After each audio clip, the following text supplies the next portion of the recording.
Yes, let's start with IELTS speaking part 1. So we're going to ask you some questions. Yes, please. Do you often sing? No, I don't often sing. Sadly to say, I don't have a good voice. That's why. But I love singing. I love to listen music, and in my free time, I usually relieve my stress by singing. Okay, that's good. Now Listening see, music. she doesn't sing. At this point, it is possible that examiner is going to change the tone of the question. For example, the first question was, do you love to sing? Now they can say, why do people sing? Instead of saying, why do you sing? They will change the tone of the question. Why do people sing? And all that, okay? So I'll ask you some questions.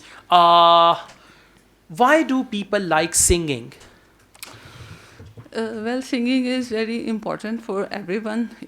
Everyone's feeling relaxed after listening music, and Singing is not about listening to music. Singing is like, ooh, like okay. yeah, Okay. that you are singing yourself. So, Can you repeat the question? why do people like to sing?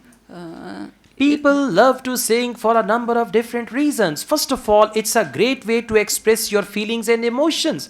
On the other hand, if you are excited, you often sing. So I think it's a very good way for the expression. That is why people like singing. Something like that, okay?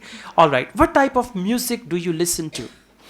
I like many genres of music, but usually I like film music, and sometimes I like to listen Hollywood music, and that's Okay, your answers must be fluent, and at the end there should be proper conclusion. It's not that you are thinking something and then you say thank you, that's it. No, there should be proper conclusion of your Okay. answer, okay? Okay. All right, thank you. Thank you.